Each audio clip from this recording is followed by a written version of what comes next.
तर ही जी गंमत आहे,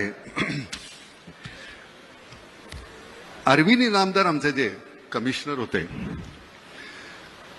त्यांची एक पद्धत होती बोलण्याची, या देवा कसं काय देवा, काय काय आणू का तुम्हाला, काय देवा.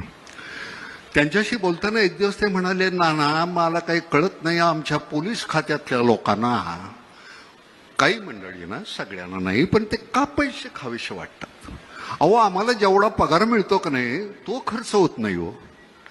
त्या माणसाची म्हणजे शेवटपर्यंत अरविंद इनामदारांच्या घरी ब्लॅक अँड व्हाईट टीव्ही होता, अरविंद इनामदार गेले तेव्हा सुद्धा. तर ही आपल्याकडे अशी माणसं आहेत. लालबहादूर शास्त्रींच्या घरी ज्यावेळी त्यांचे मित्र पैसे मागायला गेले, मला एक 200 रुपये पाहिजे, त्यावेळेचे 200 रुपये, लालबहादूर शास्त्री म्हणले माझ्याकडे नाही आहेत एवढे पैसे. त्यांची बायको म्हणाली नाही माझ्याकडे आहेत. तिने 200 रुपये दिले काढून. शास्त्रीने विचारलं तुझ्याकडे एवढे पैसे आले कुठून. ती म्हणली नाही दर तुम्ही पगारातून देताना त्यातले 5-10 रुपये मी वाचवते. त्यांनी गव्हर्नमेंटला पत्र लिहिलं की मला ह्याच्या पुढे माझा 10 रुपये पगार कमी करा. यशवंतराव चव्हाण गेले त्यावेळी त्यांच्या खात्यावर 25,000 रुपये नव्हते. आपल्या मंत्र्यांच्या म्हणजे साधा आपला नगरसेवक आज निवडून आला की पुढच्या वर्षी तो कोट्याधीश असतो,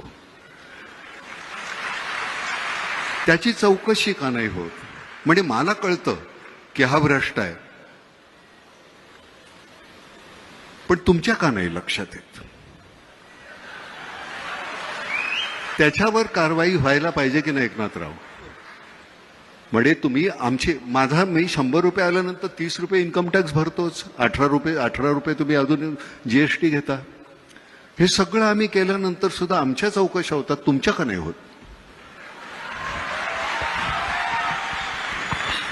मला असं वाटतं की भ्रष्टाचार ही केवळ राजकारणच नाही, आपल्या संपूर्ण व्यवस्थेला लागलेली कीड आहे.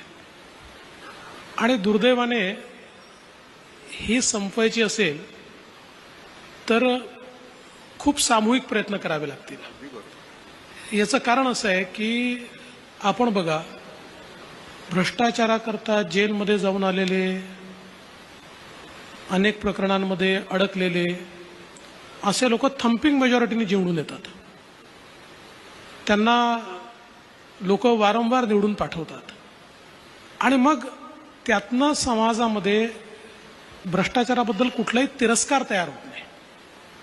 जोपर्यंत समाज चांगल्याला चांगलं म्हणणार नाही आणि वाईटाला वाईट म्हणणार नाही, तोपर्यंत ही परिस्थिती बदलणार देखील नाही.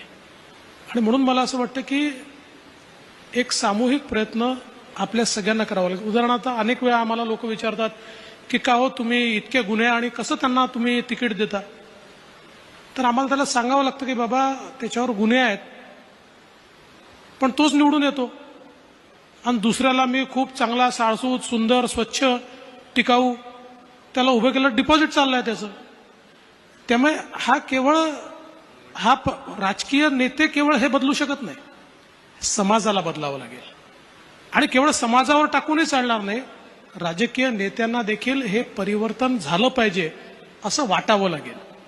मला असं वाटतं की मोदीजी आल्यानंतर काही प्रमाणात हे सुरू झालंय, याला वेळ लागेल, कीड लागली आहे, पण हळूहळू ही कीड आपण दूर करू. कीटकनाशक तयार होत आहे, ते कीटकनाशक हळूहळू ही कीड नक्की दूर करेल असा मला विश्वास आहे.